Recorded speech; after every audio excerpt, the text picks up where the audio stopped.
You know it. I know it. Gourmands aren't going anywhere.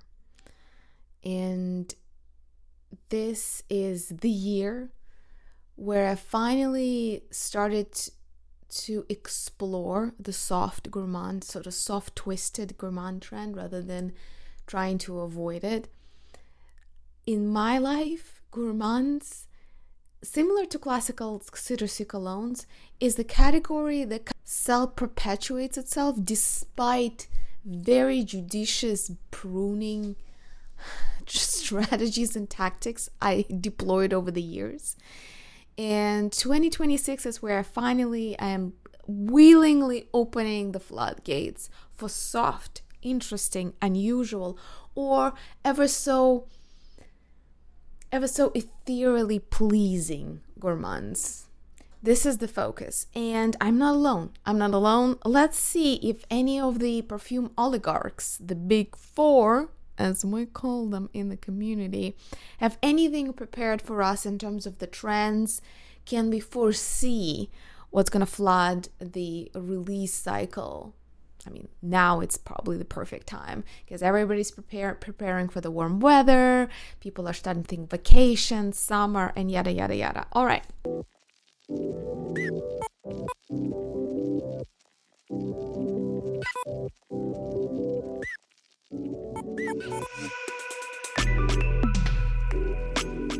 Here is Simrise promising us the year of hyper real fruits. I'm all for it and already have purchased a few. Looking forward to any releases that are actually hyper real instead of dehydrated juice or synthetic flavorings. So they pretty much, Simrise has started moving its focus, expanding and trying to win more in the flavor category. They have a huge branch of investment into pet food and pet care. That said, they're still pretty much a major player when it comes to fragrance ingredients. I think they produce most of the world's menthol. Anyway, this is the quote: "The sweet science era is arriving for the next gen tropical boom. Think lush guava, velvet cacao, neon bright acai." I like the idea. A few fragrances that I got in my exploration of soft gourmands today that I'm going to show you a haul with several fragrances, quite a few. I better slow down the roll. When I read about this Coachella acai bowl trend, hyper real to me is not exactly the acai bowls. I've been to quite a few establishments that serve those neon bright, colorfully layered drinks or bowls, and I haven't found them to be the most natural tasting. So define hyper real. Is it that is beyond reality rather than very, very much rooted in it? I don't know. Anyway, who else is coming out to play? We have Givaudan. All right, even bigger player. A very heavyweight fragrance ingredients and fragrances producer. Think of it this way. Most Sephora, white label, TikTok, Instagram brands, and the giant portion of celebrity brands have nothing to do with perfume houses or master perfumers. They're ordered in bulk, and we get people or groups of people who've got a lot of money and want to make a buck, or companies that don't have perfumes as part of their portfolio but want to make some. They usually go to the big four or an intermediary that has exclusive or very juicy low cost contracts with the big four, and they just make them perfumes or take off the shelf some pre-patented formulas. They have an army of junior or not so junior perfumers, so they pretty much create white label stuff for majority of TikTok celebrity / Instagram niche, right? Brands that you don't know where they came from and you don't know if they're going to stay on the market in 2 years. So these big guys take care of it on the background. So Givaudan is giving us this promise. It's going to be a savory gourmand era. So it's a shift from sugary sweet towards salty savory, and I would want to add to it twisted gourmand, something fairly twisting away from ethyl maltol, from this burnt sugar that we had reign for such a long time, with the most notable examples is La Vie Belle by Lancôme and Angel Mugler. So it is sticky rice, sesame, and salt. Fragrance will enter its savory. I mean, English majors also need a job, all right? Gourmand era in 2026. All right, okay. Savory gourmands, hyper real fruits. I still gotta say, I don't think we've had enough of soft, subtle, whispery, introverted, intimate gourmands. Here is what I got. Let's start with how am I gonna justify this? I don't know. I got a whole line, a limited edition release of Delicious Latte. It's called by DKNY. I'm not a big fan of the original apple. That said, I respect the line. Anything round, all of these apple designs, be it Nina Ricci or DKNY Be Delicious, I live for them. Packaging 10 out of 10, super cute. They repackage them for every limited release. I love it. I love this whole idea. I think it's beautifully packaged. I could not resist because it fits exactly to the T of what I was looking for in 2026 when it comes to gourmands. One thing though, Be Delicious is known for these super juicy, mouth-watering sour apples. So for them to issue a latte collection that makes us think of soft, fluffy souffle, like milk frothy gourmands, right? Nothing syrupy, nothing heavy. That was a surprise. I wouldn't put in Be Delicious. Nevertheless, the first one is gonna be the pink one, pink green one. It is called Matcha. I love matcha. I do splurge on a matcha latte every once in a while. So I thought, why not? The notes were really intriguing because despite being called matcha latte, the notes are matcha, apple, and sandalwood. To me, matcha, apple, and sandalwood. To me, this is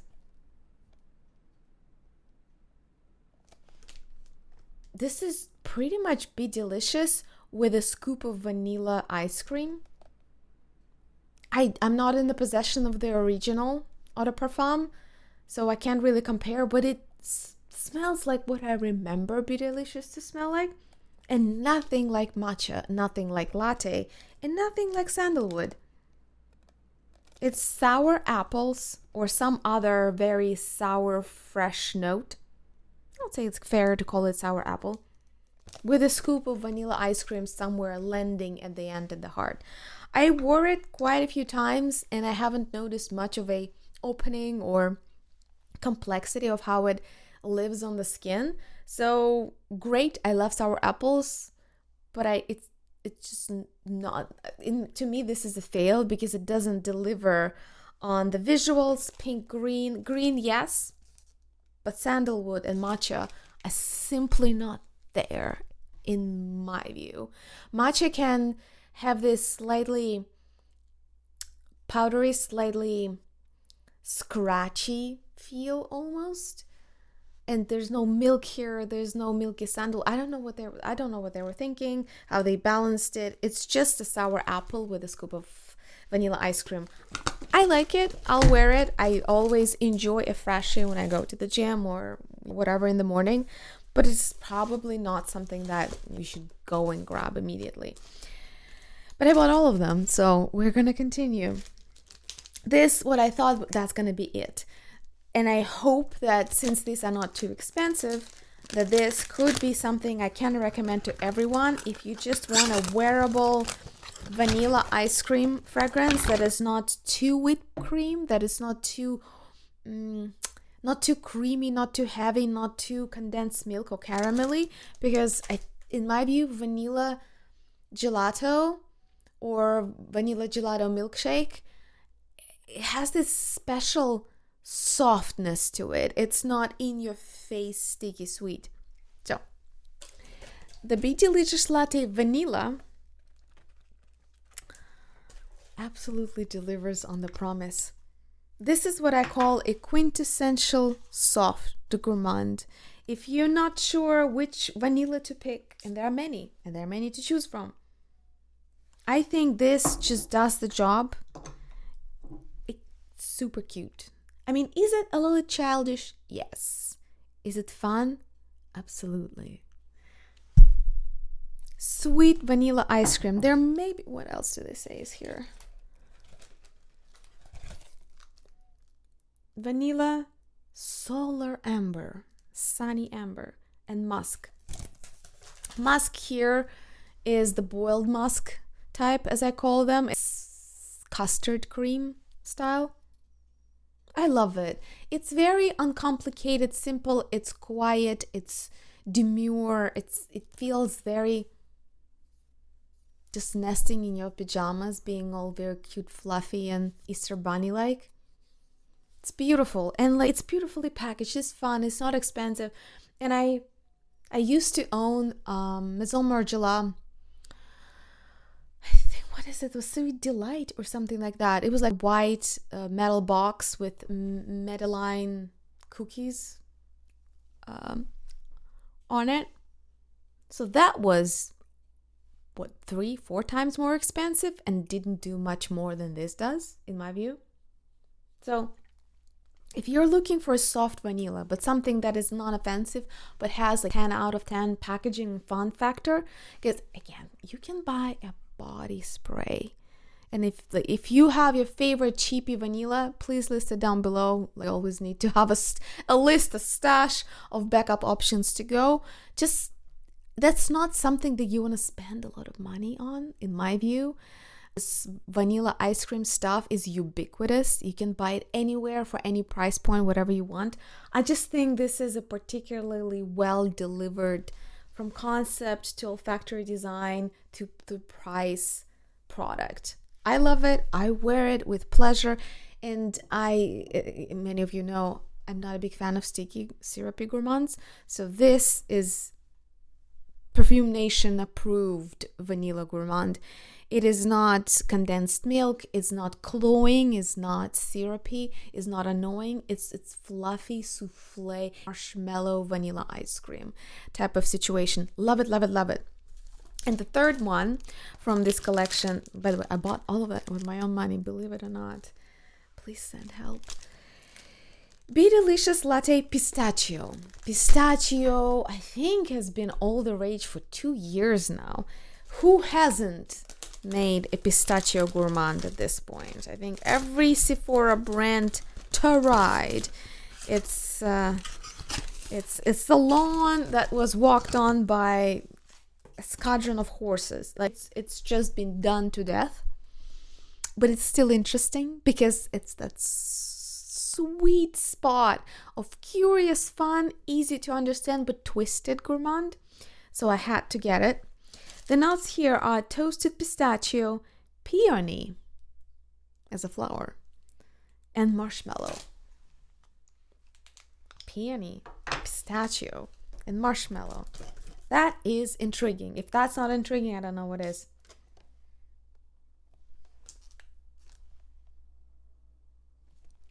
I absolutely love it.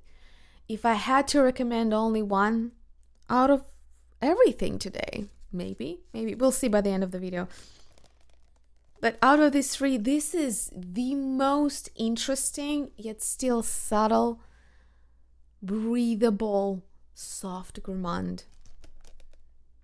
And to me, I don't get the pistachio. That's probably -1 point. It's a disappointment because I don't get the pistachio story here whatsoever.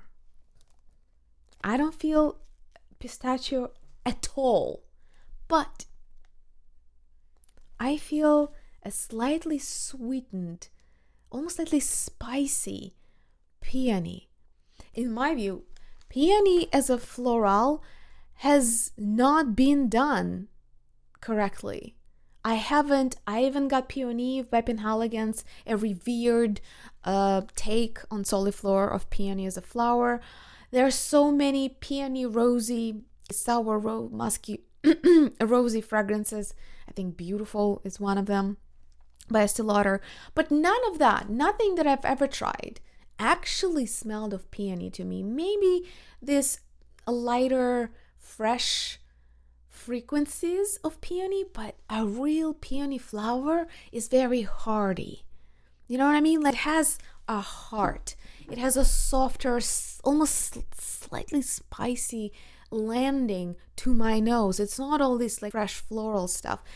And none of the perfumes that I've tried to date have done a good job carrying the opening, the top notes, the heart of the peony, and how lovingly vivacious it is. This, because of the soft Gourmands notes that they added there, is one of the best peonies I've tried. Not because it's hyper realistic depiction of peony as a flower, but because the soft gourmand base of it gives the peony accord heart. It gives it substance. It lands it a little closer, like a warm hug.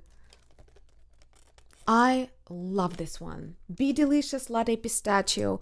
I don't know where you can get that. I'm pretty sure there are plenty of places to try. That said, the best place to get all three and get covered for this spring and summer is the link down below. In my view, all three have their own place. And again, I mean, can you blame me? Can you blame me when you see these cuties? It's so cute. It's so yes, it is silly. It is also very cute and very well done for a mainstream designer brand and of a limited release. In my view, it's right to the point. Culturally, olfactory design wise, this is what designer perfumery is meant to be for us. This is very Coachella, acai bowl stuff. And it is actually more natural sounding to my nose than many other forms of it, even more expensive ones. I love it. If I had to rank them, pistachio definitely number one, because to me it's a heartier, lovelier, if you can hug a peony as a flower. The second best is classic vanilla ice cream. So good. Soft, souffle, frothy milk foam. And juicy sour apple. Bright, sunny, a little bit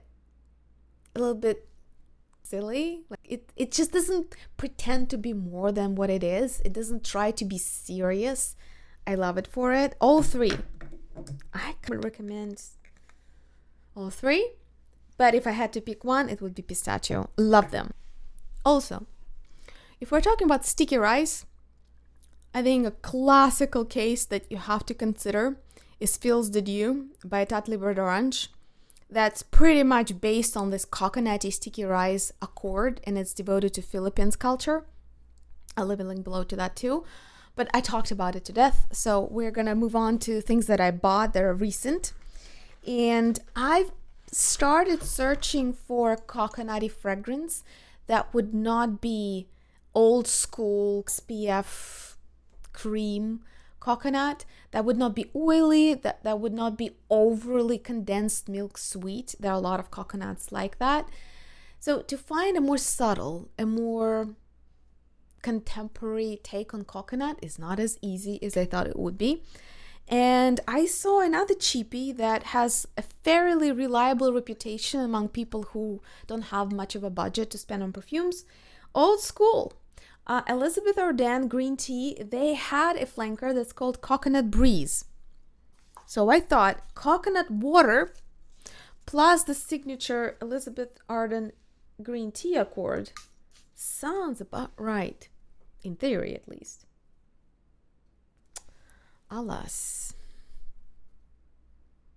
Either I forgot the green tea formula or this smells very synthetic. They cheapened something that was already pretty cheap. I barely get any coconut water or coconut here at all, if any. Maybe some hint of coconut water, but it just smells like one of those synthetic bathroom refresheners. Not happy. I didn't pay much for it. I got a tester, but I so wanted to bring you something super duper cheap and super duper cool. And I think Be Delicious, the limited edition one, is where it's at. But I cannot recommend this thing. It just doesn't deliver on the coconut and the green tea base. Maybe I forgot it, or maybe they cheapened it. It just, no bueno. This is no good. I will never use it as a personal perfume, first of all. And second of all, I might have to use it to clean surfaces, like a flavor disinfectant. Sad. This is sad. I think that from Elizabeth Arden, a slightly better line that is very affordable that they have is their white tea. I have white tea ginger lily, which smells like a super juicy iced tea, sweetened iced tea. It's fun, it's simple, it's delightful, but otherwise, I think green tea line is no longer a go for me. This is going to be the last one that I bought from Green Tea by Elizabeth Arden. And we're moving up the chain in terms of the costs, but I could not give it a go with Acro because they so far have been the most successful new niche brand when it comes to fun, interesting, but easy to wear gourmands. Their Bake is famous, Awake is famous, I think Rise is also fairly famous. So they have a lot of gourmands that people appreciate. So I got several more. What am I going to start with? What are we going to like? Okay, let's start with Glow. So Glow, they come with this tin cans, which I use for tea. I got small ones, but it's still if you get several, it bites a little bit. This one is called Glow, and it looks like a golden bar. You would look at this and ask me a very reasonable, logical question. Maria, what does this have to do with soft gourmands? Are you tripping? And I'll tell you, I am not. I am not. Because this, unless you're very easily put off by slight incense presence, this is an incredible, soft, fun gourmand.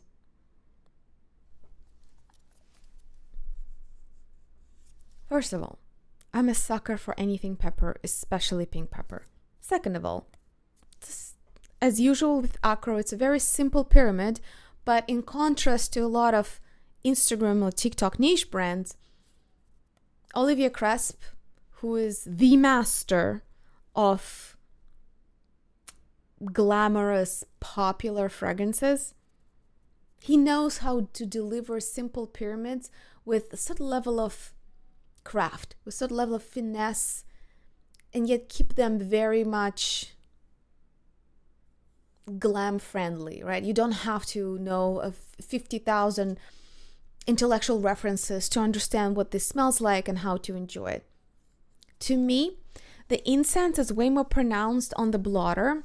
Glow, I would heavily recommend you put directly on skin, or at least some warm surface, because on the blotter, I get the pyramid exactly as they listed. So the pink pepper, the incense, a cool tone. The incense here is kind of cooling effect. It makes it a little bit brighter, a little bit more piercing, a little bit cooler. And then vanilla, slightly smoky vanilla at the base. But on the skin, believe it or not, it's bubblegum. Don't ask me how, don't ask me why. It is this bubblegummy vanilla. It's almost fruity. I don't know how it works. Don't ask me about the magic. I'm not a perfumer. But it is probably my top favorite of the acro fragrances that I'm going to show you today. I thought I would get like, oh, this is going to be an interesting gourmand take on incense. I was raising my brow, ready to over-intellectualize this to death. And I got the most fun, bubblegummy, semi-sweet scent. This is great. Don't be afraid of incense. If you are generally cautious about incensey fragrances, I feel here incense nearly disappears, but it's worth testing on the skin. On my skin, it's bubblegum. I know, crazy, but lovely. Okay, the second one that I got was Crush. I love how they package them. I personally get a lot of use of the tinfoil. I don't know how about you, but I have always more things to store for some reason. So Crush. I was a little apprehensive. I thought maybe I will meet my limit on how much of tolerance I have for edible gourmands. Nevertheless, well, this is where that takes me to what people now expect at Coachella. This is a very, fake good for you, performative virtue signaling culture in olfactory design. And in some way, it's cool. But in some other way, I would call it yet again let down by lychee in the marketing release. I want lychee. This to me does not smell of lychee. It's neither lychee nor almonds. It's more this run-of-the-mill sweet praline, toffee, these indiscriminate sweets, chocolate sweets type of a note with rose.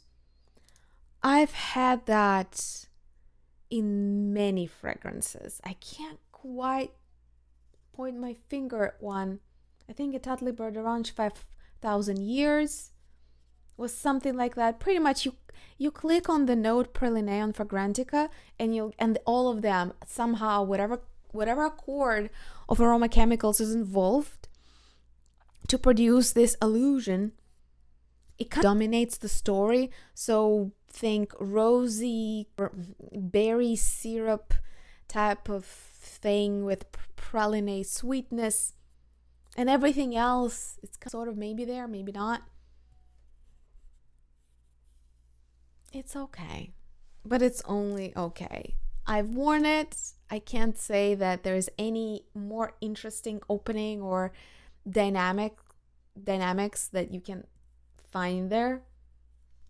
It's cute, it's fun, I guess it's trendy, but it's a bit cloying, it's a bit annoying. It's not ethyl maltol, it's not La Vie Belle stuff, but it reminds me that in the way that this sticky sweet note, when syrup sticks to your skin and you go to the beach and then you get sand that sticks to it, everything else just gets sticky and yucky.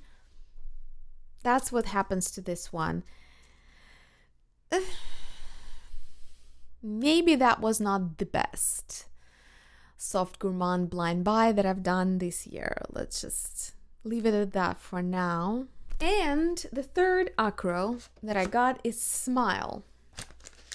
Now I have quite a collection of acro fragrances, and if you want to sample any of them in any order, I'll leave a link down below, because I think they have decent samplers, but you don't have control over which ones you get to sample. So if you wanna control your own journey, link is down below. Smile. Let's see. Okay. All right. This is even more synthetic smelling to me than the Crush. And this is what actually I get a lot when I go to those pseudo-natural acai bowl I don't know how to call it, cafes, coffee shops, and they don't sell coffee usually.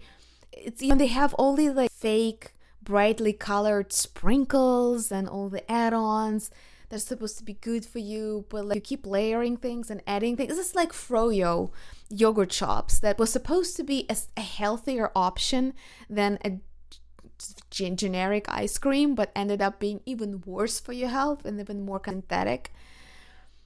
It's the same thing. Like some of those concoctions I feel are like way worse than eating a steak. It's citrusy. It's very bright berry citrusy. It's almost like if you ever tried to get one of those vitamin C capsules and actually let it melt in your mouth, and you get a lot of this acidic, citrusy, pretty much acid. That's what it smells like. It's supposed to be bergamot, raspberry, clary sage, and musk. However, to me, this is just a fake lemon with raspberry syrup. There's something sweet in here, like syrupy, but it's better on the skin. I'll give it that. It's slightly softer on the skin than it is on the blotter, but it's generally, if I didn't know who made it and how much it costs and how conceptually flirtatiously fun and poppy is it supposed to be, I would have said this is just some bathroom refreshener, yet another one of those like super cheap, super bright cleaning products maybe. If I was to choose a berry scent that was truly cool and yet still not too complex, not going to some gooseberry or like really exotic Arctic berry territory, something fun, understandable, cool, easy, but berry, I would go with the 10th Hour by Cartier. I find that the sour sweet berry accord is done more faithfully there than here. I will wear it. It's fun. It's almost like one of those super synthetic lemonade sodas. But it's not worth the money. It's not the best. It's not the best. If you want lemony raspberry hard candy, just buy a 10th Hour by Cartier. I'll leave a link below for both. Just saying. It's fun. It's sour sweet. But is it worth the price? You tell me. I feel like I ended on a sour note. Not as cheerful as I imagined this video to be. But I enjoyed this. I'm gonna wear all of them. I'm gonna enjoy it. I'm just saying that sometimes you can spend really big bucks and what you end up truly enjoying is gonna be just one cheapie.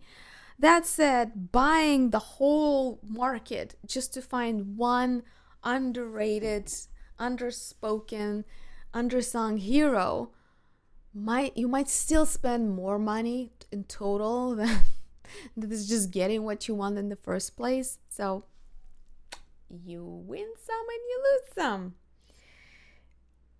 All in all, clearly, the top one is Be-Delicious Pistachio, which is a very wonderful semi-sweet peony. Number 2, I would give it actually to vanilla. Yeah. And number 3 is gonna be Glow. I did not expect to include this in the Soft Gourmand haul or review, but the Bubblegummy Glow by Acro, it was just such a mind twister. So I have to include that. Everything else, interesting experiment. These decisions were made. Blind buying, you see how it goes. It says almost half and half at this point. I'll wear all of them, all right? But this is the category that you'll find use for. It's a category that's easy to regift. easy to use up on your towels, on whatever you want. So it's not really a total loss. But I'm just saying. Yeah, that's where it's at. All right.